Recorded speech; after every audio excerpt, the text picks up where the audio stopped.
Elena Russo thought cleaning hotel rooms was the worst thing that could happen to her day until she overheard a cold-blooded murder plot that would change everything. Hidden behind a closet door, she listened in horror as a billionaire's fiancé planned to poison him at that very night's charity gala, using wedding vows as the perfect cover for assassination. But when Elena made the split-second decision to warn the most dangerous man in New York City, she had no idea she was about to become the target of a deadly game where her 7-year-old brother's life hung in the balance. What started as a whispered warning would spiral into a world of burned apartments, midnight threats, and a grief-stricken mafia boss who might be their only salvation or their ultimate destruction. The hotel maid who just wanted to pay her bills was about to discover that sometimes saving someone's life means risking everything you've ever loved. Subscribe and tell me where you're watching from, because this story is about to prove that one moment of courage can either damn you forever or give you everything you never knew you needed. Elena's hand shook as she inserted the master key into the penthouse suite door. The morning light filtered through the hotel's grand windows, casting long shadows across the marble floors. She had been cleaning rooms at the Grandview Hotel for 3 years, but this suite always made her nervous. It belonged to Vivian DeLuca, the kind of woman who wore diamonds to breakfast and spoke to staff like they were invisible. "Focus, Elena," she whispered to herself, pushing the heavy door open. The medical bills tucked in her apron pocket crinkled with each movement. Luca's inhaler prescription had gone up again, and the rent was due in 5 days. She couldn't afford to lose this job. The suite smelled like expensive perfume and fresh flowers. Elena moved quickly through her routine, straightening cushions and wiping down surfaces. Everything had to be perfect. Mrs. Chen, the head housekeeper, had already warned her twice this week about being too slow. Her phone buzzed with a text from her neighbor. Luca's wheezing got worse at school. Nurse gave him his backup inhaler. Elena's chest tightened. 7-year-old Luca hadn't spoken since the night their father died 2 years ago. The little boy carried so much fear inside him, and Elena was all he had left. She worked double shifts to keep them afloat, but it never felt like enough. The sound of voices in the hallway made her freeze. Elena glanced at her watch. 10:30 a.m. Vivian wasn't supposed to be back until evening. Panic shot through her as she heard the unmistakable click of high heels approaching. Elena looked around frantically. The bedroom was too far away, and the bathroom door would creak. She ducked behind the partially open door of the walk-in closet, her heart pounding so loudly she was sure they would hear it. "Has to be tonight." Vivian's voice was cold and sharp. "During the charity event, when he takes that first sip of wine, it'll be over." Elena pressed her back against the wall, barely breathing. Another woman's voice responded, but it was too quiet to understand. Who are they talking about? "Nicolai trusts me completely," Vivian continued with a laugh that made Elena's skin crawl. "He has no idea what's coming. Once he's gone, the Romano family will be mine to control." Elena's blood turned to ice. Nicolai Romano. She knew that name. Everyone in New York knew that name, even if they pretended not to. The papers called him a businessman, but the whispers in the hotel's back hallways told a different story. He was Vivian's fiancé, and according to the rumors, one of the most dangerous men in the city. "The poison will work fast," Vivian said, her voice getting closer to where Elena hid. "It'll look like a heart attack. No one will question it. Men in his line of work die young." Elena covered her mouth with both hands to keep from gasping. They were talking about murder. She was hearing a woman plan to kill her own fiancé. "Good," the other woman said, finally speaking loud enough for Elena to hear. "My family has waited long enough to take over the Romano territory. With Nicolai dead and you in charge, we'll finally get what we deserve." The closet felt like it was shrinking around Elena. She squeezed her eyes shut and tried to think. What should she do? Who could she tell? The police? They would never believe a hotel maid over Vivian DeLuca. And even if they did, what if Vivian found out Elena had overheard? Make sure the wine is served to him first, Vivian instructed. I'll toast to our future, and he'll drink to his death. Footsteps moved toward the door. Elena held her breath until she heard the suite door click shut. Then she waited another 5 full minutes before she dared to move. When she finally emerged from the closet, her legs felt like jelly. She sank onto the edge of the perfectly made bed, her mind racing. A man was going to die tonight unless someone warned him. But that someone would have to be her. Her phone buzzed again. This time it was Luca himself, calling from their neighbor's phone. His little voice was barely a whisper when she answered. "Elena, I can't breathe right." "I'm coming, baby," she said, grabbing her cleaning supplies. "Just use your inhaler and wait for me, okay?" "Okay," he said, and she could hear the wheeze in his voice even through the phone. As Elena rushed through the rest of her shift, one thought kept echoing in her mind. If something happened to her because she got involved in this mess, what would happen to Luca? He had already lost their parents. He couldn't lose her, too. But could she live with herself if she said nothing and a man died? The afternoon crawled by like torture. Elena cleaned room after room, but her mind was stuck in that closet, replaying Vivian's cold words. Every time someone walked past her in the hallway, she jumped. Every time her supervisor spoke to her, she was sure they somehow knew what she had heard. By 4 o'clock, she couldn't take it anymore. She finished her last room and hurried to the employee break room to call her neighbor. "How's Luca?" she asked as soon as Mrs. Garcia answered. "Better now," the older woman said kindly. "But Elena, you should take him to the doctor. This wheezing is getting worse." Elena's heart sank. Another doctor visit meant another bill she couldn't pay. "I'll bring him in after work. Thank you for watching him." "Of course, mija. That boy is an angel." As Elena hung up, she made her decision. She couldn't sit back and let someone die, even if that someone was Nicolai Romano. But she also couldn't put Luca at risk by getting directly involved. She would warn him. Somehow. And then she would take Luca and they would disappear for a while. Maybe stay with her cousin in Jersey until things calmed down. The plan wasn't perfect, but it was all she had. Elena changed out of her uniform and took the elevator down to the main lobby. The hotel's evening shift was just beginning, and the place buzzed with activity. Wealthy guests moved through the marble halls like they owned the world, while staff members hurried around them like shadows. She spotted Mrs. Garcia's car in the pickup area outside and waved. A few minutes later, Luca climbed out, his small backpack over his shoulder and his inhaler clutched in his free hand. At 7 years old, he looked even smaller next to the towering hotel entrance. "Hey, buddy," Elena said, kneeling down to hug him. "How are you feeling?" Luca didn't answer with words. He never did anymore. But he leaned into her embrace, and that was enough. Elena noticed the dark circles under his eyes and the way he kept the inhaler close to his chest. "Are you hungry?" she asked. He nodded. "Want to eat in the hotel cafeteria before we go home?" Another nod. Elena had learned to read all of Luca's silent signals. The hotel cafeteria was one of the few places that made him feel safe. The noise of other people eating and talking seemed to calm him, and the food was better than anything she could afford to buy. They took the service elevator down to the basement level, where the employee cafeteria was located. It was a simple room with round tables and bright fluorescent lights, but to Elena it felt like a haven.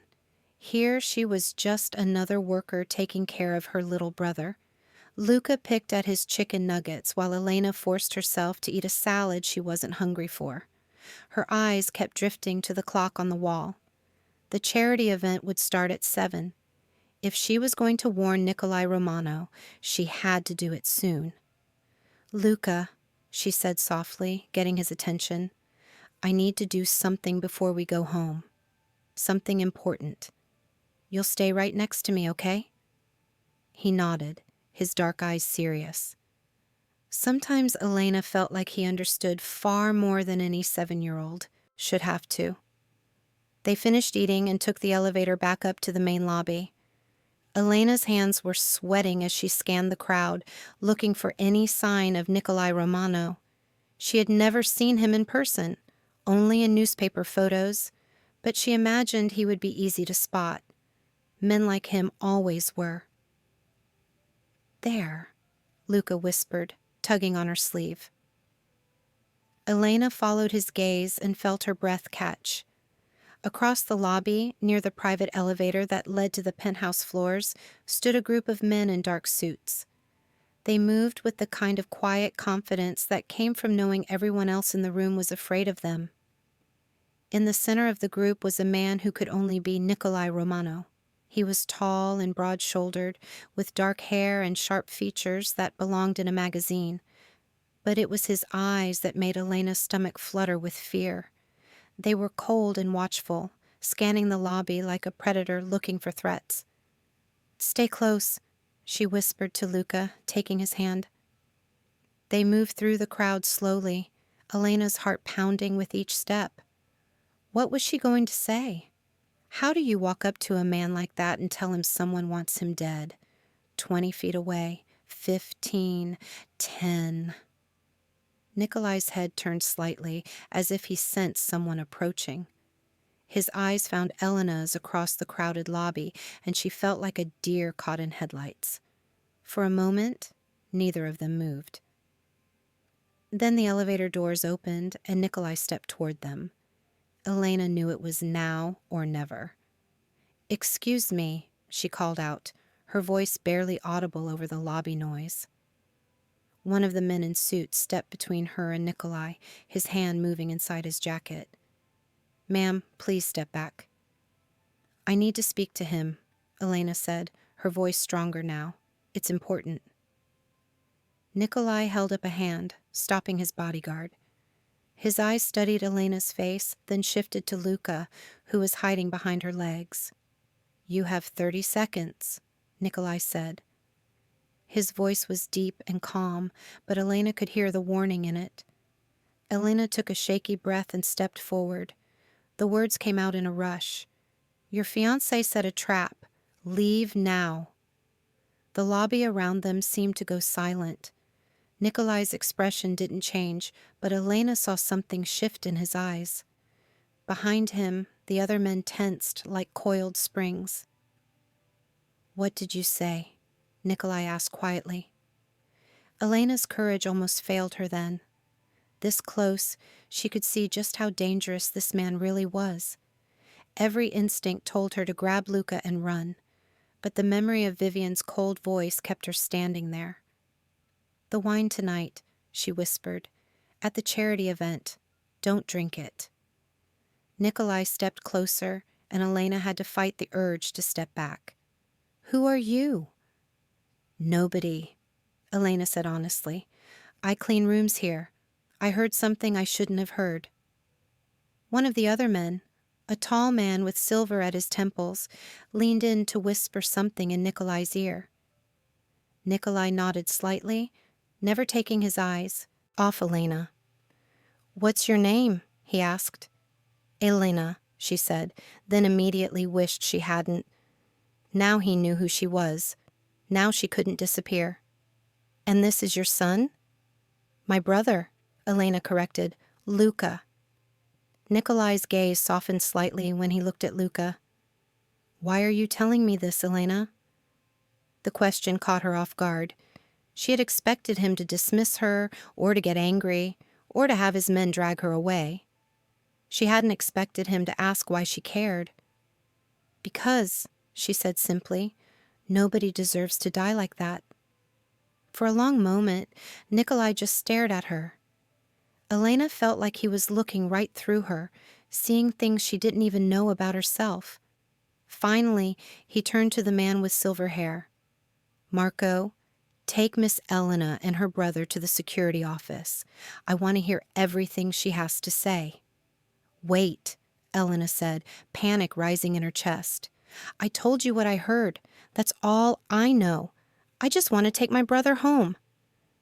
"I'm afraid that's not possible right now," Nicolai said, and though his voice was gentle, it was also final. "If what you're telling me is true, then you're in danger too. Vivian doesn't leave loose ends." Elena's blood turned cold as she realized he was right. If Vivian found out Elena had overheard her conversation, she wouldn't just fire her. People who knew too much about people like Vivian had a way of disappearing.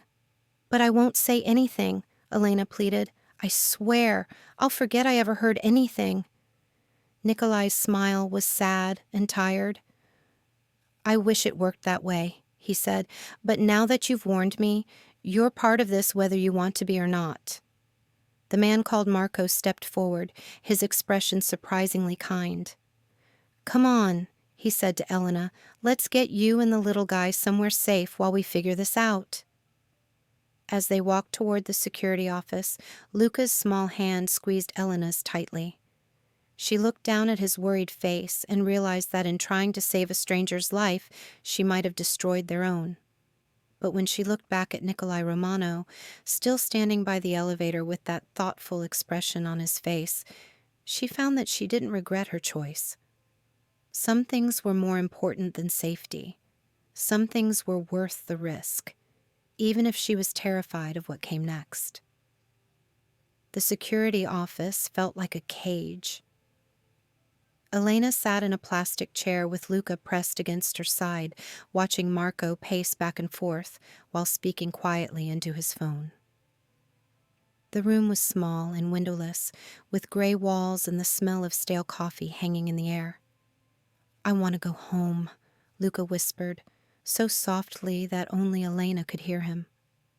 "I know, baby," she whispered back, stroking his dark hair. "We will, I promise." But even as she said the words, Elena wasn't sure she believed them. Everything had changed the moment she spoke Nicolai's name in that lobby. There was no going back now. Marco ended his phone call and turned to face them. Up close, Elena could see that his eyes weren't unkind, just tired. He looked like a man who had seen too much of the world's ugliness. "Mr. Romano wants to speak with you again," he said, "but first I need you to tell me exactly what you heard. Every word you can remember." Elena glanced down at Luca, who was clutching his inhaler like a lifeline. "Can I take my brother somewhere else first? He doesn't need to hear this." "I'm afraid we can't separate you right now," Marco said gently. "For your own safety." Elena felt a flash of anger. "Safe? We were safe this morning. We were safe before I opened my mouth." "No," Marco said firmly. "You were just lucky. People who hear what you heard don't usually stay lucky for long." The words sent a chill down Elena's spine, but she forced herself to focus. If they were stuck in this situation, she needed to do whatever it took to protect Luca. She told Marco everything she could remember from Vivian's conversation. The poison in the wine, the other woman talking about territory, the plan to make it look like a heart attack. With each detail, Marco's expression grew more serious. "Did you recognize the other woman's voice?" he asked. Elena shook her head. "I'd never heard it before." "Would you recognize it if you heard it again?" "Maybe," Elena said uncertainly. "I think so." Marco nodded and made a note on a small pad. "What time did this conversation happen?" "Around 10:30 this morning, right after I started cleaning the suite." "And you're sure they said tonight, at the charity event?" "Yes." Elena's voice was steady, but her hands were shaking. "She said when he takes his first sip of wine, it'll be over." Marco was quiet for a long moment, studying his notes. Finally, he looked up at Elena with something that might have been respect. "You know you probably saved his life," he said. "I didn't want anyone to die," Elena replied, "even someone like him." "Someone like him?" Marco raised an eyebrow. Elena flushed. "I mean, the newspapers, people talk. People talk a lot of nonsense," Marco said dryly. "Nicolai Romano is many things, but he's not the monster the papers make him out to be." Before Elena could respond, the door opened, and Nicolai himself walked in. In the small room, he seemed even taller and more imposing than he had in the lobby. Luca pressed closer to Elena's side.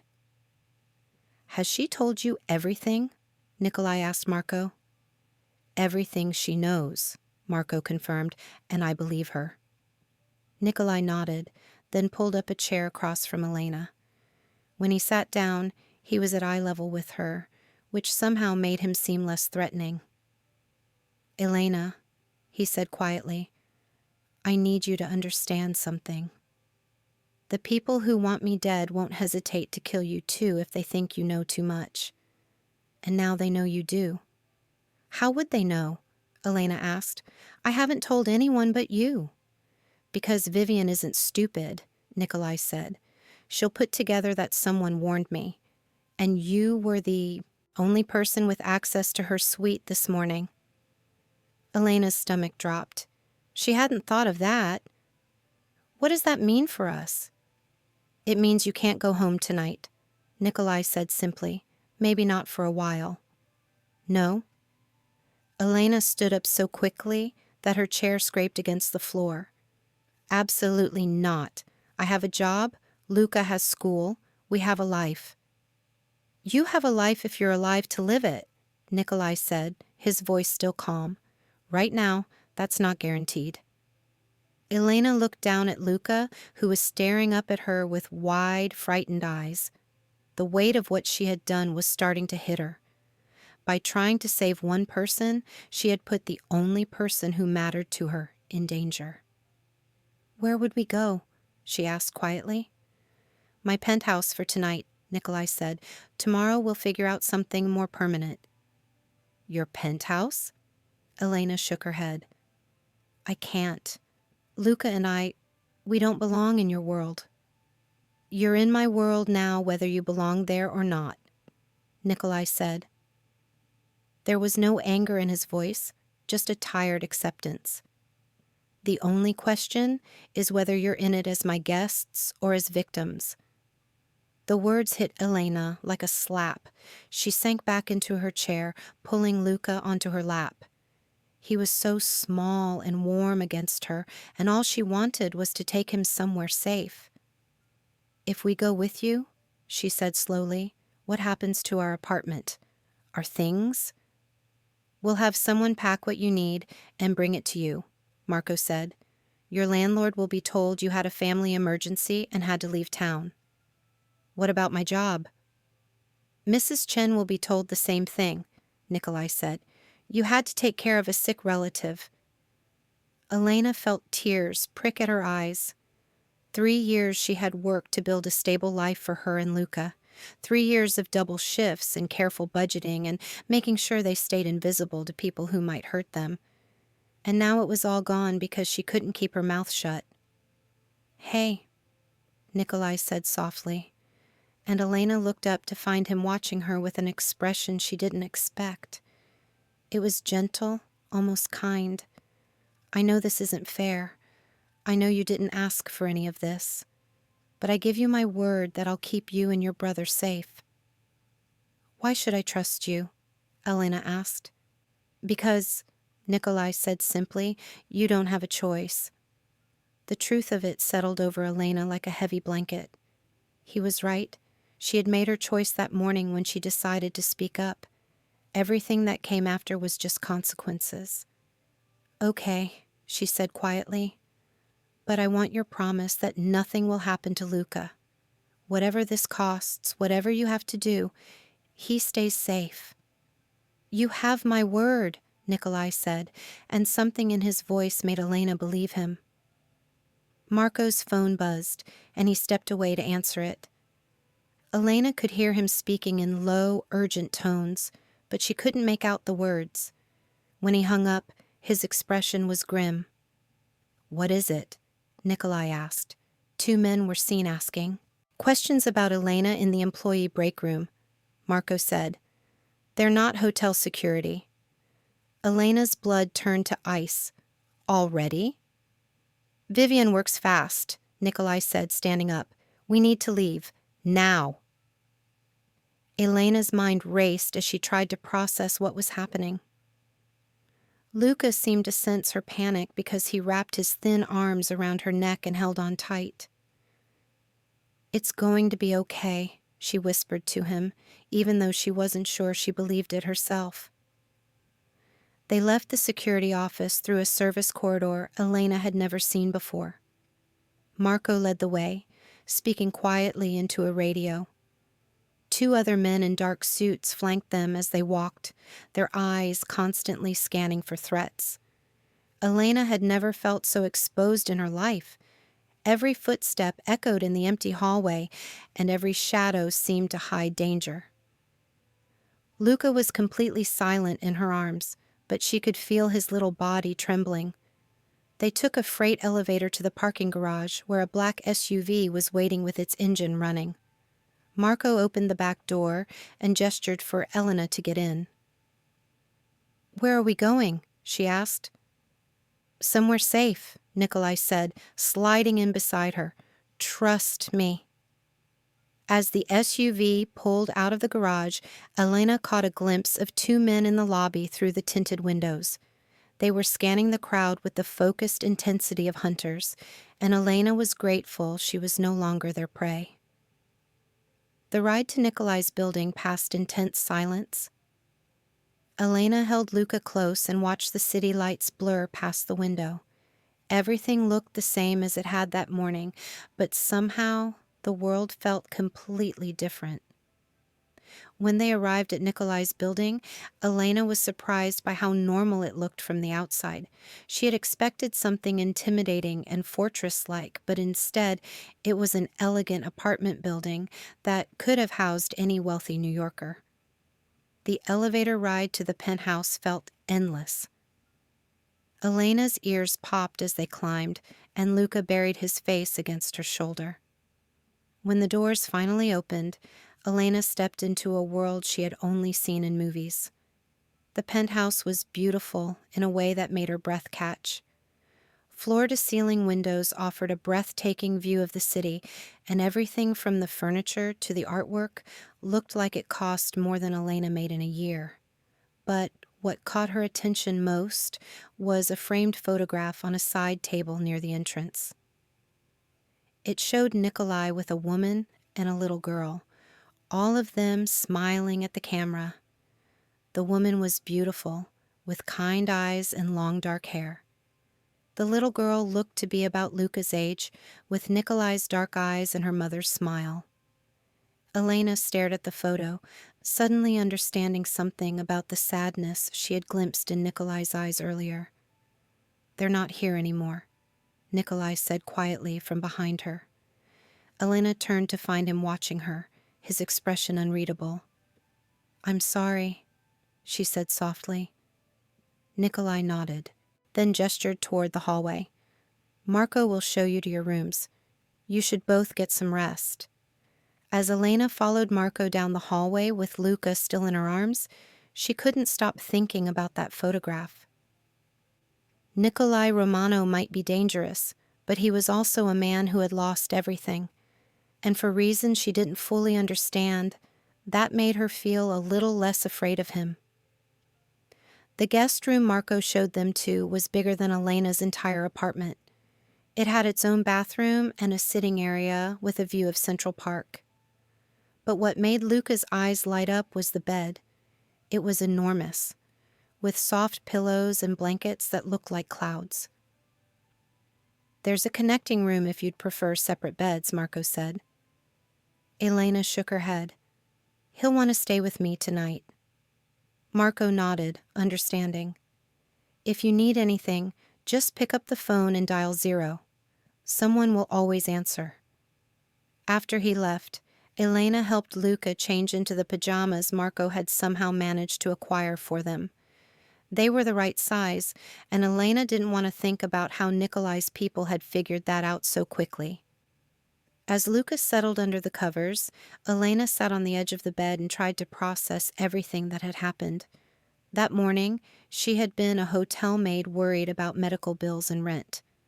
Now she was hiding in a penthouse, under the protection of one of the most dangerous men in New York.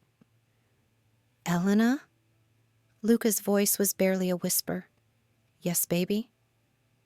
"Are we safe now?" Elena looked down at his serious little face and felt her heart break a little. He was 7 years old, and already he knew too much about feeling unsafe. "Yes," she said, smoothing his hair. "We're safe now." As Luca drifted off to sleep, Elena lay awake staring at the ceiling. She thought about Vivian's cold voice planning murder. She thought about the photograph of Nicolai's lost family. She thought about the choice she had made and all the ways it had changed everything. Somewhere in the penthouse, she could hear Nicolai moving around. The sound of footsteps, a door closing, the distant murmur of a phone conversation. She wondered if he ever slept, or if men like him couldn't afford to let their guard down even in their own homes. Elena must have dozed eventually, because the next thing she knew, Luca was shaking her awake. Pale morning light was filtering through the windows, and she could hear voices coming from somewhere else in the penthouse. "I'm hungry," Luca whispered. Elena checked the clock on the nightstand. 8:30 a.m. She had slept later than she had in years. Usually she was at work by 6. "Let's see if we can find some breakfast," she said, helping him get dressed.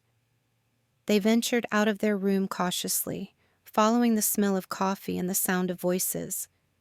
The kitchen was a marvel of granite and stainless steel, and seated at the breakfast bar was Nicolai, reading something on his phone while drinking coffee from a simple white mug. He looked up when they entered, and Elena was surprised by how different he seemed in the morning light. Less intimidating, more human. "Good morning," he said.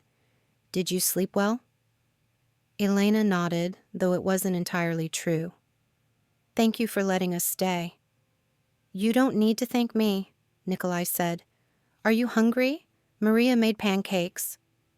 Luca perked up at the mention of pancakes, and Elena realized she hadn't seen him show interest in food in days. A woman Elena hadn't met before bustled in from what must have been a pantry, carrying a plate of golden pancakes. She was middle-aged, with kind eyes and flour on her apron. "You must be Elena," she said with a warm smile. "I'm Maria, and this must be Luca." Luca hid behind Elena, but Elena could see him peeking out at the pancakes. "It's okay," Elena said softly. "She's being nice." Maria set the plate on the counter and stepped back to give Luca space. "I have a grandson about your age," she told him. "He loves pancakes, too." Something about Maria's gentle voice seemed to reach Luca. He stepped out from behind Elena and climbed onto one of the bar stools. Maria served him pancakes with a little smile, and Elena felt some of the tension in her chest ease. "We need to talk," Nicolai said quietly to Elena, "about what happens next." Elena nodded, though part of her wanted to pretend that they could just stay in this kitchen forever, eating pancakes and pretending the outside world didn't exist. But she knew better. The outside world always found you eventually. And when it did, she and Luca needed to be ready. The morning sun streamed through the penthouse windows as Elena watched Luca eat his pancakes. For the first time in days, he was actually hungry, carefully cutting each bite and chewing slowly, like he was savoring every taste. It made Elena's heart ache to see how a simple kindness could brighten his whole face. "Elena," Nicolai said softly, not wanting to interrupt Luca's meal. "When you're ready, we should discuss the situation." Elena nodded, though her stomach twisted with worry. She had a feeling that whatever came next wouldn't be as peaceful as this quiet morning in the kitchen. Maria seemed to understand without being told. She moved around the kitchen cleaning up, but Elena noticed how she kept glancing at Luca with the practiced eye of someone who knew how to take care of children. "Can you watch him for a few minutes?" Elena asked her quietly. "Of course, dear," Maria said. "Luca, would you like to see the garden? There are birds that come to visit every morning." Luca looked to Elena for permission, and she nodded. "Stay where Maria can see you, okay?" He nodded solemnly and followed Maria toward a set of French doors that led to what Elena could see was a beautiful rooftop garden. Once they were alone, Nicolai's expression grew serious. "Marco verified everything you told us. The charity event was called off last night after we found the poisoned wine." Elena felt a gay mixture of relief and fear. "Did they find Vivian?" "She's gone. Disappeared sometime last night. But we know she's working with the Castellano family." Nicolai's voice was matter-of-fact, but Elena could see the anger burning in his dark eyes. "They've been trying to move in on our territory for months." Elena didn't know what to say to that. The world Nicolai described was so far from her own experience that it felt almost fictional. "What does that mean for us?" she asked. "It means this isn't over," Nicolai said honestly. "Vivian knows you can identify her voice. She knows you heard details about their operation. As long as you're alive, you're a threat to them." The words hit Elena like a punch to the stomach. "How long?" "I don't know," Nicolai admitted. "It depends on how desperate they get, how much pressure we can put on them. Could be weeks, could be months." Elena stared out at the garden where Luca was pointing excitedly at a red bird perched on the railing. He looked happier than she had seen him since before their father died. The irony wasn't lost on her. He felt safer in the home of a dangerous man than he had in their own apartment. "I can't ask you to protect us forever," Elena said quietly. "You didn't ask," Nicolai pointed out. "And it's not forever. Just until we resolve this." "How do you resolve something like this?" Nicolai was quiet for a long moment, and Elena realized she probably didn't want to know the answer to that question. "Let me worry about that part," he said finally. "Your job is to take care of your brother and stay safe." Elena bristled at that. "My job is whatever I decide it is. I'm not helpless." Something shifted in Nicolai's expression. Surprise, maybe even approval. "No," he said. "You're not. You proved that yesterday." They were interrupted by the sound of the elevator opening. Marco appeared in the kitchen doorway, his expression grim. "We have a problem," he said to Nicolai. "Elena's apartment building. There was a fire last night." Elena's blood turned cold. "What kind of fire?" Marco looked uncomfortable. "The kind that starts on the 3rd floor and only damages one apartment." Elena's legs felt weak. The 3rd floor was where she and Luca lived. "Was anyone hurt?" "No," Marco said quickly. "The building was evacuated safely." "But Elena?" "There's nothing left." Elena sank onto one of the bar stools, her mind struggling to process what Marco was telling her. Everything they owned, Luca's toys, their clothes, the photo albums with pictures of their parents, the little ceramic elephant their mother had given her before she died, all of it was gone. "They burned down our home," she whispered. "I'm sorry," Nicolai said, and she could hear genuine regret in his voice. Elena looked out at the garden where Luca was still watching the birds with Maria. How was she going to tell him? How could she explain that the people who wanted to hurt Nicolai had destroyed their entire life just to send a message? He had a stuffed elephant, she said suddenly. It was the only thing he brought with him the night our father died. It helped him sleep. Nicolai and Marco exchanged a look that Elena didn't understand. What? She asked. We might be able to replace some things, Marco said carefully. Not everything, but some things. Elena shook her head. You don't understand. It's not about replacing things. It's about... She trailed off, trying to find the words. That apartment was the first place Luca felt safe after everything that happened. And now they've taken that away from him, too. Nicolai was quiet for a moment, watching Luca through the window. When he spoke, his voice was softer than Elena had heard it before. When I was 7, he said, my family's house was bombed. We lost everything, photos, toys, clothes. But you know what I remembered most? Not the things we lost, but the people who helped us afterward. The ones who made us feel safe again. Elena looked at him, seeing something vulnerable in his expression that hadn't been there before. Luca won't remember the elephant forever, Nicolai continued, but he'll remember feeling protected. He'll remember Maria making him pancakes and the birds in the garden. Sometimes that's enough. Before Elena could respond, her phone rang. The caller ID showed Mrs. Garcia's number, and Elena's heart jumped.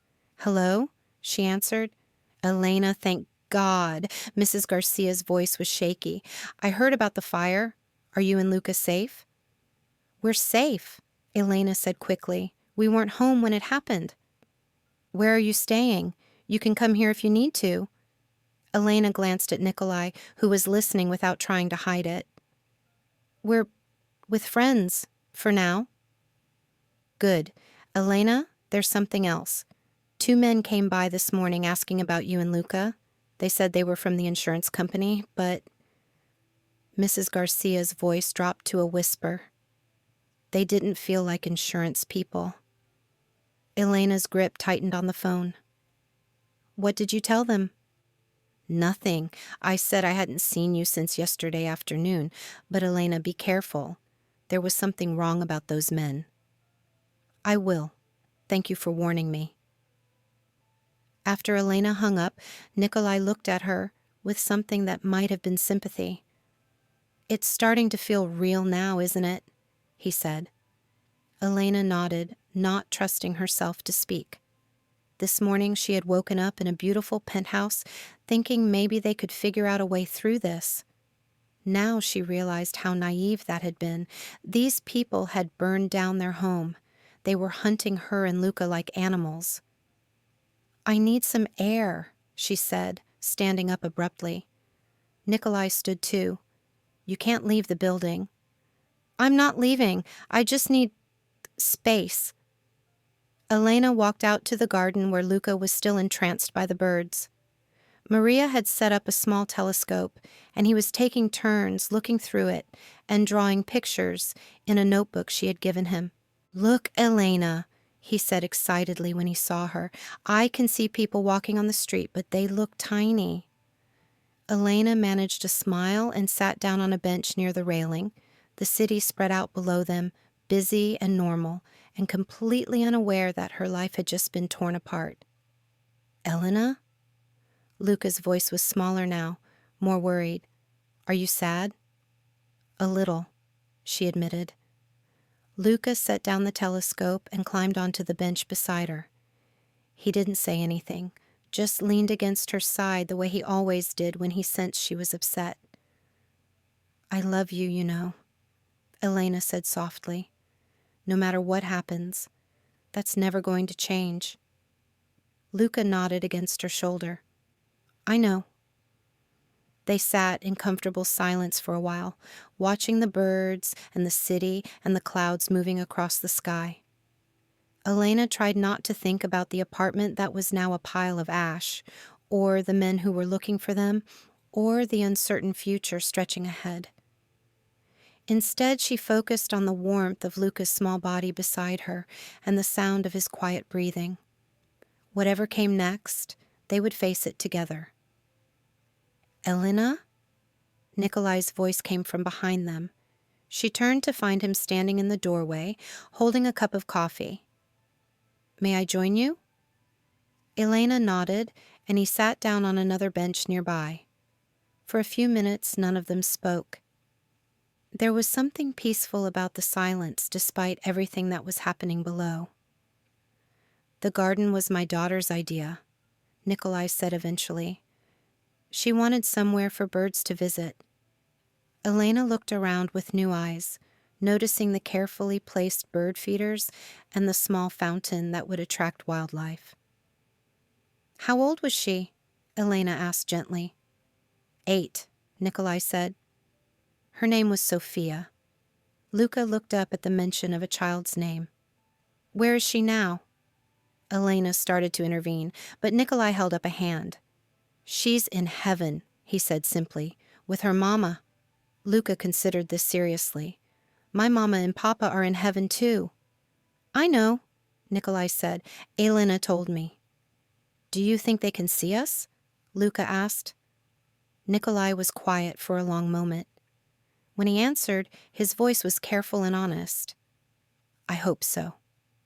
Something passed between them in that moment, an understanding between two people who had both lost too much too young. Elena felt tears prick at her eyes as she watched Luca reach over and pat Nicolai's hand gently. It's okay to be sad, Luca said seriously. Elena says sad feelings need to come out sometimes. Nicolai looked down at the small hand on his, and Elena saw his throat work as he swallowed hard. You're very wise, he told Luca. Elena teaches me things, Luca said matter-of-factly. She takes good care of me. I can see that, Nicolai said, glancing at Elena. You're lucky to have each other. The moment was interrupted by Marco appearing in the doorway. Nicolai, he said quietly, we need to talk. Elena felt her brief moment of peace shatter. Whatever Marco had to say, she could tell from his expression that it wasn't good news. Nicolai stood up, his face already hardening back into the mask Elena was beginning to recognize. Stay here, he told Elena. I'll be back. As he disappeared inside with Marco, Elena pulled Luca closer and tried to prepare herself for whatever bad news was coming next. In the distance, she could hear their voices through the open door, urgent, tense, worried. She thought about Mrs. Garcia's warning about the men asking questions. She thought about their burned apartment and all the ways their old life was gone forever. And she thought about the look in Nicolai's eyes when Luca had comforted him about his daughter. Whatever was happening inside, whatever new threat was coming their way, Elena knew one thing for certain. They were all in this together now. For better or worse, their lives were tangled up in ways she couldn't have imagined 24 hours ago. All she could do was hold Luca close and hope that Nicolai's promise to protect them was stronger than whatever forces were working against them. The birds continued to visit the feeders, and the city continued to move below them, and Elena tried to believe that tomorrow would be better than today, even when it felt impossible to hope for anything at all. The afternoon dragged by with a tension that made Elena's skin feel too tight. Nicolai had disappeared into his study with Marco hours ago, and the sounds of urgent phone calls and hushed conversations drifted through the penthouse like storm clouds gathering overhead. Maria had been wonderful with Luca, keeping him occupied with art supplies and stories, but Elena could see the worry in the older woman's eyes.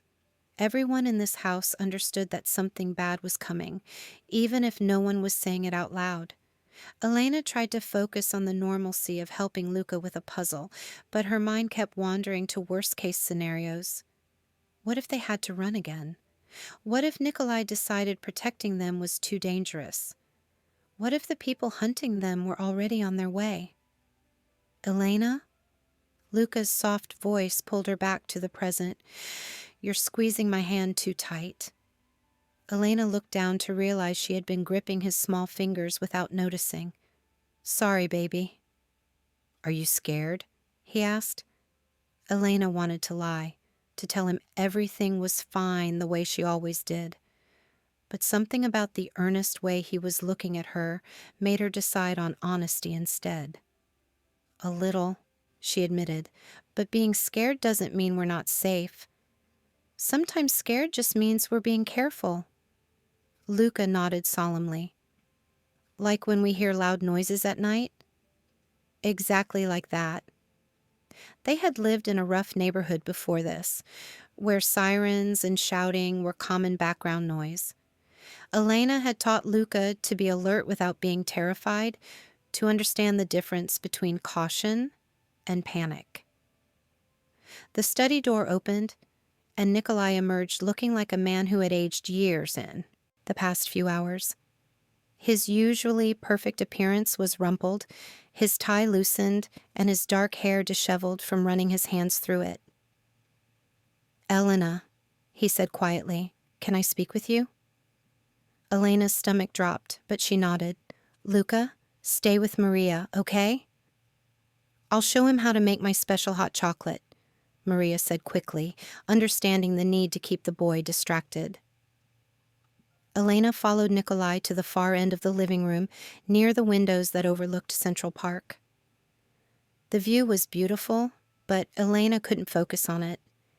Every line of Nicolai's body screamed bad news. "What's wrong?" she asked. "The Castellanos are pushing hard," Nicolai said without preamble. "They've made it clear that as long as you and Luca are alive, they consider us at war." Elena felt the blood drain from her face. "Because of what I heard?" "Because you can identify voices, faces, details about their operation." Nicolai's voice was matter-of-fact, but Elena could see the anger burning in his dark eyes. "You've become a liability they can't afford." "Then let me go," Elena said desperately. "Luca and I will leave the city. We'll disappear. You'll never see us again?" Nicolai shook his head. "They'll find you. Men like that don't give up, and you have no idea how to stay hidden from people who hunt for a living." Elena wrapped her arms around herself, suddenly cold, despite the warm afternoon sunshine streaming through the windows. "So what do? We end it," Nicolai said simply. Something in his tone made Elena's blood chill. "What does that mean?" Nicolai was quiet for a long moment, looking out at the park where families were walking dogs and children were playing on swings. Normal people living normal lives, completely unaware of the darkness that existed just beneath the surface of their safe world. "It means I'm going to make sure the Castellanos can never hurt you or Luca," he said finally. Elena stared at him, understanding flooding through her like ice water. "You're going to kill them." "I'm going to do whatever it takes to keep you safe." "No." Elena stepped back from him. "No, I won't be responsible for people dying." "You're not responsible," Nicolai said firmly. "They made their choice when they decided to come after a woman and child who never did anything but try to help." "But if I hadn't said anything—" "If you hadn't said anything, I'd be dead right now," Nicolai interrupted. "And they'd probably still come after you eventually, just to tie up loose ends. At least this way, you have protection." Elena looked over at Luca, who was carefully stirring chocolate in a mug under Maria's watchful eye. He looked so small and innocent, completely absorbed in his simple task. The idea that people wanted to hurt him just because he existed in the wrong place at the wrong time made her feel sick. "There has to be another way," she whispered. "If there was, I'd take it," Nicolai said quietly. "Elena, I don't enjoy violence, but sometimes it's the only language certain people understand." "What about the police?" Nicolai's laugh was bitter. "The police can't protect you from people like this. Even if they could, you'd spend the rest of your life looking over your shoulder, wondering when the next threat would appear." Elena sank down onto the couch, feeling overwhelmed by the weight of it all. 24 hours ago, her biggest worry had been paying rent. Now she was discussing life and death decisions with a man who could order someone killed with a phone call. "I need some time to think," she said. "We don't have much time," Nicolai said gently. "But take what you need." As evening approached, Elena found herself standing in the guest room bathroom, staring at her reflection in the mirror.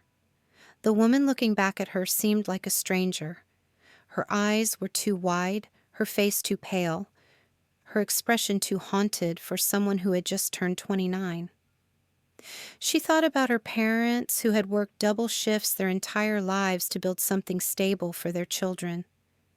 They had believed in doing the right thing, in treating people with kindness, in the idea that good things came to those who worked hard and kept their heads down. But Elena was beginning to understand that the world was more complicated than her parents had taught her. Sometimes doing the right thing meant making impossible choices. Sometimes protecting the innocent meant accepting that others might get hurt. A soft knock on the bathroom door interrupted her thoughts. "Elena?" Luca's voice was muffled by the wood. "Are you okay?" She opened the door to find him standing in his new pajamas, his dark hair still damp from his bath. His eyes were worried in the way that broke her heart, too serious for such a young face. "I'm fine, baby," she said, kneeling down to his level. "Just thinking." "About the bad people?" Elena's throat tightened. She had tried so hard to shield him from the worst of what was happening, but children always knew more than adults wanted them to. "Yeah," she admitted, "about the bad people." Luca was quiet for a moment, chewing on his lower lip the way he always did when he was working through something difficult. "Nicolai isn't bad people," he said finally. "What makes you say that?" "He has sad eyes," Luca explained seriously. "Like you do sometimes when you think I'm not looking. Bad people don't get sad about good things." Elena felt tears prick at her eyes. Sometimes her little brother's wisdom amazed her. "You're right," she said softly. "He's not bad people." "Are we going to stay here?"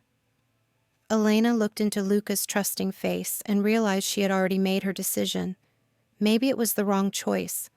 Maybe it would lead to consequences she couldn't imagine. But keeping Luca safe was the only thing that mattered. "For now," she said. "Is that okay with you?" Luca nodded. "I like Maria, and the garden, and Nicolai showed me his books." "He did?" "He has pictures of places all over the world. He said maybe someday we could see them too."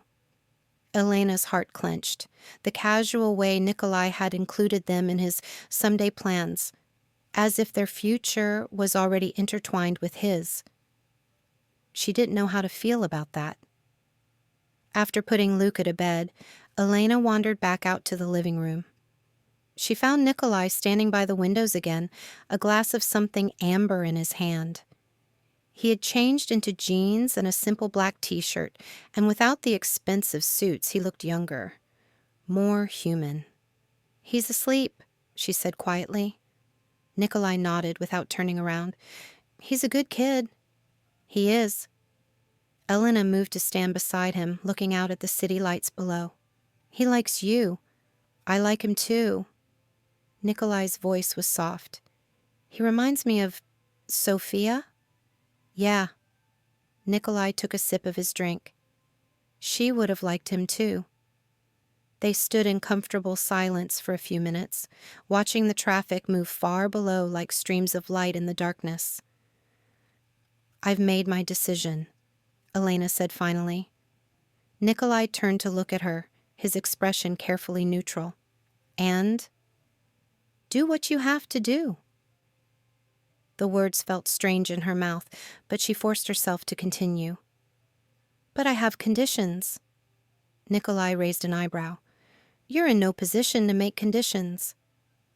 "Yes, I am," Elena said firmly, "because you need my cooperation for this to work, and I need to be able to live with myself afterward." Something that might have been admiration flickered in Nicolai's eyes. Go on. First, Luca can never know the details of what you do. Whatever happens, he gets to keep believing that good people win and bad people just go away. Agreed. Second, I want to know that you tried other options first. That violence really was the last resort. Nicolai was quiet for a long moment. The Castellanos sent a message this afternoon, he said finally. They want to meet tomorrow night. Neutral ground, just to talk. Will you go? It's a trap, Nicolai said simply. But yes, I'll go. I'll try to find a peaceful solution. And if there isn't one? Nicolai's eyes were hard when they met hers. Then I'll do what I have to do to protect my family. The way he said family made Elena's breath catch. When had she and Luca become his family? When had he decided their lives were worth protecting at any cost? There's something else, Elena said quietly. If something happens to you, what happens to us? Nicolai set down his glass and turned to face her fully. Marco has instructions. You and Luca will be taken somewhere safe, with enough money to start over anywhere you want. You've already thought of everything. I try to. Nicolai's voice was matter-of-fact. In my line of work, you have to plan for every possibility. Elena studied his face, looking for any sign of fear or doubt. But his expression was calm, almost resigned. This wasn't his first time walking into danger, and it probably wouldn't be his last. Are you scared? She asked. The question seemed to surprise him. Of dying? Of any of it? Nicolai considered this seriously. I used to be scared of dying and leaving work unfinished. Now, he glanced toward the hallway where Luca was sleeping peacefully. Now I'm scared of dying and leaving people unprotected. Elena felt something shift in her chest at his words. You don't owe us anything, you know. You've already done more than anyone could expect. It's not about owing, Nicolai said quietly. It's about choosing what matters. Before Elena could ask what he meant by that, her phone rang. She glanced at the caller ID and frowned. It was a number she didn't recognize. Don't answer it, Nicolai said sharply. But Elena had already hit the accept button out of habit. Hello? Elena Russo? The voice on the other end was smooth and cold. Elena's blood turned to ice. Who is this? Someone who thinks you and your brother would be much safer if you stopped interfering in business that doesn't concern you. Nicolai was beside her in an instant, taking the phone from her numb fingers and putting it on speaker. This is Nicolai Romano, he said calmly. Who am I speaking to? A low chuckle came through the speaker. Vincent Castellano. I think it's time we had a conversation about the future. Elena watched Nicolai's face harden into stone. I'm listening. Tomorrow night, midnight, the warehouse on Pier 47. Come alone and bring the girl. The girl has nothing to do with this, Nicolai said. She has everything to do with this, Vincent replied. She's the only witness to my daughter's indiscretion.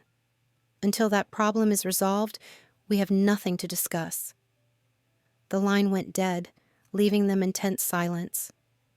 Elena stared at the phone, her heart pounding. He wants me there. You're not going, Nicolai said firmly. But if I don't, you're not going, Nicolai repeated. This ends tomorrow night, one way or another. But you and Luca will be safe. Elena wanted to argue, wanted to insist that she should face the consequences of her own choices. But when she thought about Luca sleeping peacefully down the hall, trusting her to keep him safe, she knew Nicolai was right. Some battles weren't hers to fight, even if the outcome would determine the rest of their lives. The next morning arrived gray and heavy, matching the mood that had settled over the penthouse like a thick blanket. Elena woke before dawn, her dreams filled with Vincent Castellano's cold voice and the image of Nicolai walking into a trap she couldn't save him from. She found him in the kitchen, already dressed in dark clothes that somehow made him look more dangerous than his expensive suits ever had. He was drinking coffee and reading something on his phone, but Elena could see the tension in his shoulders. "You didn't sleep," she said softly. "Sleep is overrated," Nicolai replied, without looking up. "Did I wake you?" "No, I couldn't sleep either." Elena moved to the coffee maker, needing something to do with her hands. "What time do you leave?" "Soon." Nicolai finally looked at her, and Elena was struck by how calm his eyes were. No fear, no doubt, just a quiet acceptance that made her chest ache. "Marco will stay here with you and Luca." "What if something goes wrong?"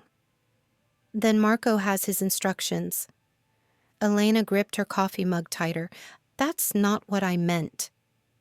Nicolai was quiet for a moment, studying her face. "Are you worried about me, Elena?"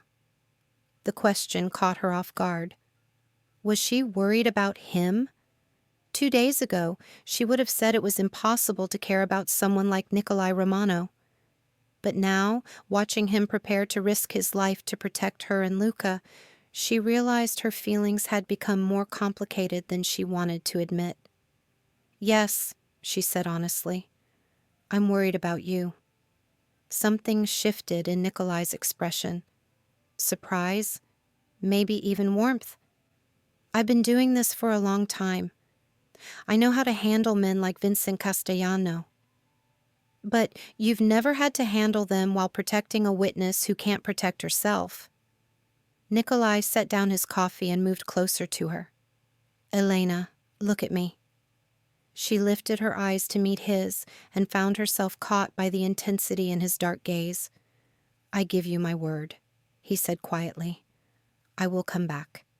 Whatever it takes, whatever I have to do, I will come back to you and Luca." Elena felt tears prick at her eyes. "You can't promise that." "I can, and I do." Nicolai reached up to touch her cheek gently. "You saved my life, Elena. Let me return the favor." Before Elena could respond, the sound of small feet padding across the hardwood floor announced Luca's arrival. He appeared in the kitchen doorway, wearing his new pajamas, his dark hair sticking up in every direction. "Good morning," he said shyly, rubbing his eyes. "Morning, buddy," Nicolai said, his voice immediately gentler. "Did you sleep well?" Luca nodded and climbed onto one of the bar stools. "Are you going somewhere?" Elena held her breath, wondering how Nicolai would answer. She had been dreading this conversation all night. "I have to take care of some business," Nicolai said carefully, "but I'll be back soon." "What kind of business?" Luca asked with the persistence that only 7-year-olds possessed. "The boring kind," Nicolai said with a small smile. "The kind that involves lots of talking in stuffy rooms." Luca wrinkled his nose.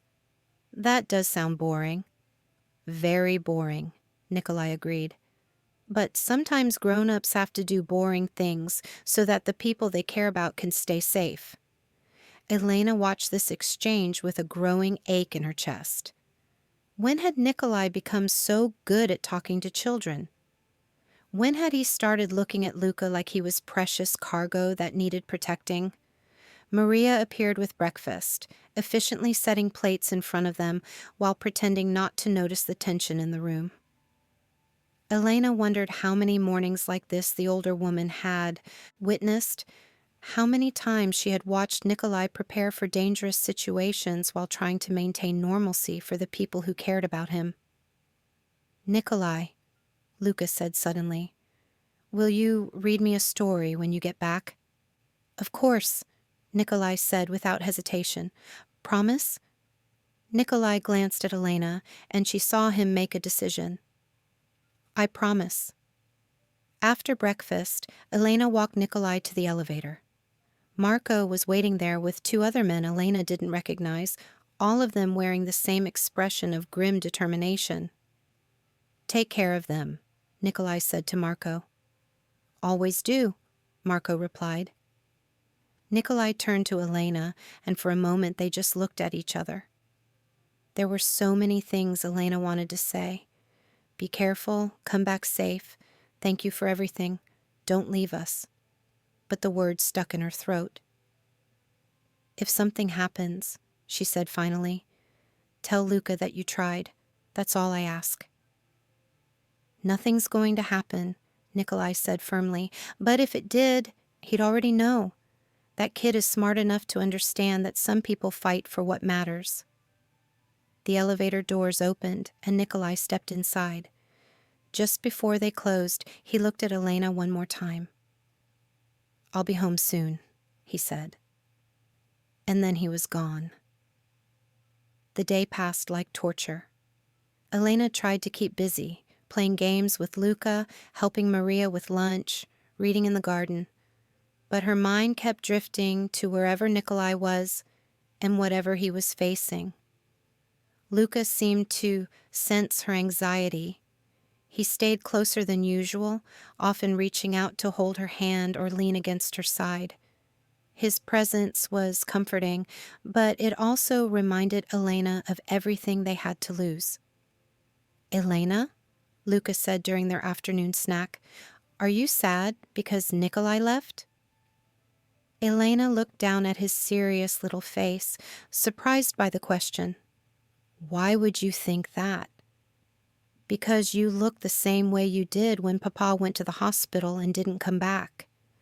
The observation hit Elena like a physical blow. She hadn't realized her feelings were so transparent, especially to a child who had already seen too much loss. "I'm not sad," she said carefully. "I'm just worried. When people we care about go away, sometimes we worry about them." "Do you care about Nicolai?" Elena hesitated. How could she explain something she barely understood herself?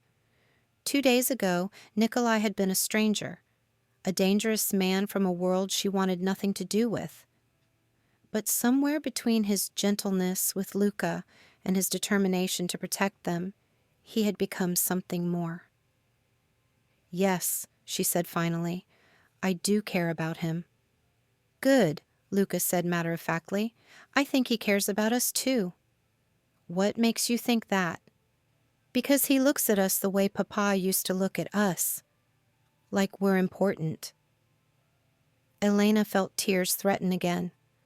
Sometimes Luca's insights were almost too much to bear.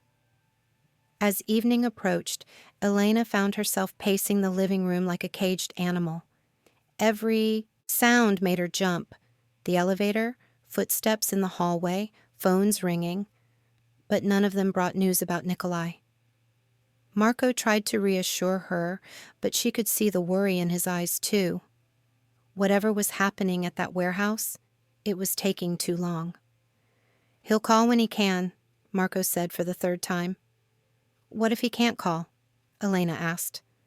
Marco's expression was grim but determined. "Then we follow the plan." "What plan?" "The one where we keep you and Lucas safe, no matter what." By 10 o'clock, Elena couldn't stand it anymore. She put Luca to bed with a story and a promise that everything would be fine, then returned to the living room to continue her vigil. The penthouse felt enormous and empty without Nicolai's presence. Elena found herself looking at the framed photo of his lost family again, wondering if Sophia had ever waited up for her father like this. Wondering if Nicolai's wife had felt this same crushing fear every time he walked into danger. At 11:30, Elena's phone rang. She grabbed it so quickly she almost dropped it, her heart pounding as she saw an unknown number on the display. "Hello?" she answered breathlessly. "Elena?" Nicolai's voice was rough and tired, but it was definitely him. Elena sank onto the couch, relief flooding through her so powerfully she felt dizzy. "Are you okay?" "I'm okay," he said. "It's over." "Over how?" There was a long pause before Nicolai answered. Vincent Castellano won't be bothering anyone anymore. Neither will his associates who were involved in the plot against me. Elena closed her eyes, understanding what he wasn't saying directly. And Vivian? She's been dealt with, Nicolai said quietly.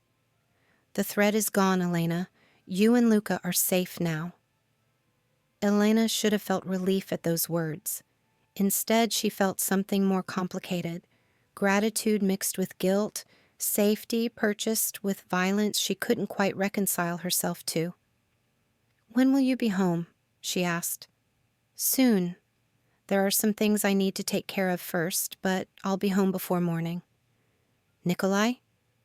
Yeah? Thank you. Don't thank me, he said softly. Just be there when I get back? Where else would we be? Elena could hear the smile in his voice when he answered. Nowhere. You're home now. After they hung up, Elena sat in the quiet penthouse thinking about that word. Home. When had this place become home? When had Nicolai's return become the thing she was waiting for? She thought about the choice she had made to warn him that first day. It had seemed like such a simple decision at the time. Warn a stranger about danger and then walk away. But instead, it had changed everything. It had brought them into each other's lives in ways she never could have imagined. Around 3 a.m, Elena heard the elevator open. She had been dozing on the couch, too anxious to sleep properly, but the sound brought her instantly awake. Nicolai emerged from the elevator looking exhausted, but whole. His clothes were rumpled and there was a small bandage on his knuckles, but his eyes were calm in a way they hadn't been when he left. You waited up, he said softly. I couldn't sleep. Elena stood up, unsure whether to hug him or give him space. Are you hurt? Just some scraped knuckles. Nothing serious. Nicolai moved toward her slowly, as if he wasn't sure of his welcome. How's Luca? Sleeping. He made me promise to wake him when you got back so he could make sure you were okay. Something warm flickered in Nicolai's eyes. He was worried about me? We both were. They stood looking at each other across the dimly lit living room, and Elena felt something shift between them. The immediate danger was over, but somehow that didn't make things simpler. If anything, it made them more complicated. Elena, Nicolai said quietly, about what happened tonight. I don't need details, Elena interrupted. I just need to know it's really over. It's over, Nicolai confirmed. The Castellanos are no longer a threat to anyone. You and Luca can have normal lives again. Elena heard the implication in his words. They could have normal lives, but not necessarily with him. The thought made her chest ache in ways she wasn't ready to examine. What happens now? She asked. Now? Nicolai ran a hand through his dark hair. Now you get to decide what you want. You're free to leave whenever you want.